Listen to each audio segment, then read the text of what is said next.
Hello, my name is Darlene, and today for this video blog assignment, I'm going to briefly compare and contrast the informed consent content as it is outlined in the ACA Code of Ethics, the Virginia Board of Counseling, and a local counseling service named Resto Family Services. I found the most comprehensive description of the content that is needed on an informed consent form for counseling in the ACA Code of Ethics. They clearly specify the type of information that should be included, including the nature of the service, like the techniques used in the therapeutic session, different procedures, limitations to certain techniques, purposes, risks, additional information about the counselor's credentials and qualifications and relevant experience. The ACA suggests disclosing information regarding fees and billing and confidentiality, client rights and policies regarding termination, and the process that needs to be followed for continuation of services in case there is an interruption in the therapeutic process. And the client needs to, or the counselor needs to take a vacation or is out for an illness. A lot of the information, but certainly not all the information that was outlined in the ACA Code of Ethics can also be found in the Virginia State Board of Counseling on the Virginia State Board of Counseling website. Some of the regulations or rules on that site include the importance for the counselor to practice within their boundaries. Within their scope of competence based on their education and training.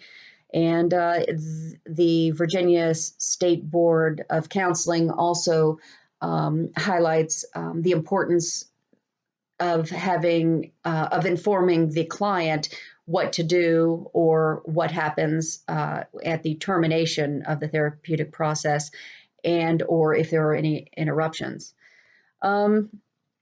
The Virginia State Board of Counseling also places emphasis on informing the clients of the purposes and goals and techniques, procedures, limitations, risks, and also recommends that, well, I don't know if it's a recommendation or a rule, but probably a rule, that the on the informed consent form should be the counselor's policies regarding fees and billing and client confidentiality.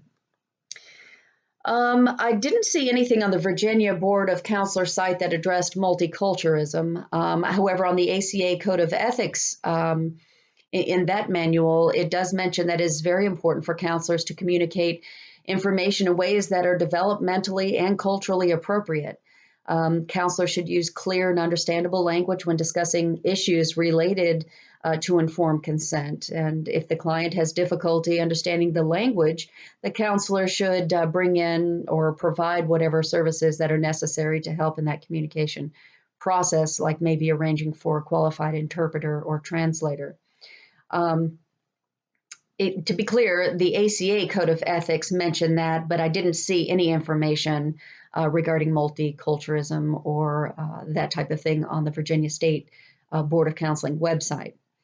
The local counseling service consent forms cover a great deal of information regarding privacy practices with client records.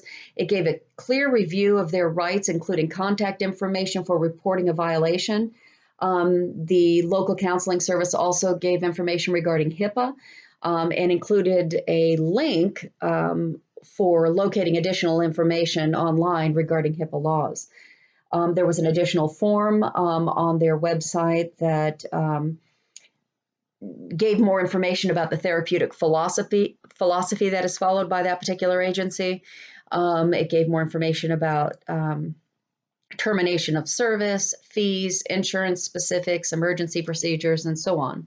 My reaction to that is that the consent form from the local counseling agency is that it covered a large amount of information and the information that one would expect, but there still remained areas that were included in the ACA Code of Ethics that were not included in the informed consent or on the Virginia State Board of Counseling regarding multiculturalism.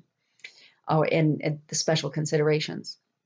As I researched this topic a little more on informed consent in the counseling profession, I came across an article called in the American Journal of Family Therapy, and it addressed the importance of informed consent in the counseling profession.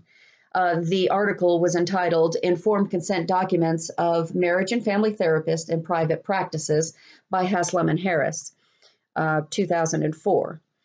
And the article mentioned that informed consent documents are important tools in clinical practice. It sort of went on to elaborate a little bit more about the informed consent form just in general and the nature of the therapeutic relationship between a therapist and client. And in the informed consent form, the therapist disseminates critical information pertaining to the treatment that the client will receive, and that the intent of these documents is to adequately inform the client about key aspects of psychotherapy so that they can make an informed choice.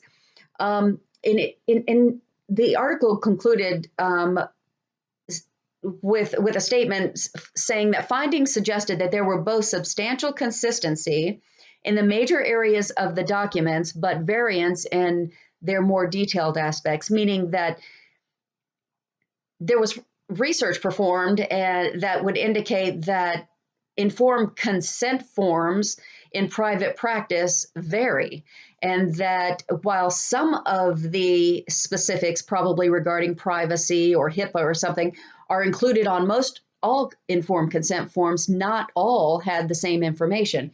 And so my question involves standardization of a universal informed consent form for professional counseling.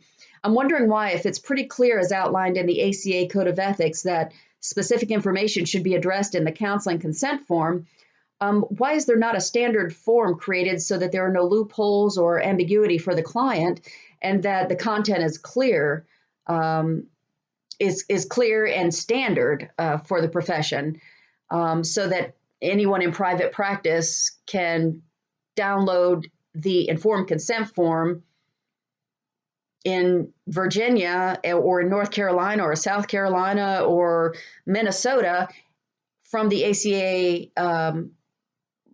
governing body that would be consistent, and it would include all of the content that the ACA deems appropriate. So that's all I have for today. Thank you. Have a good day.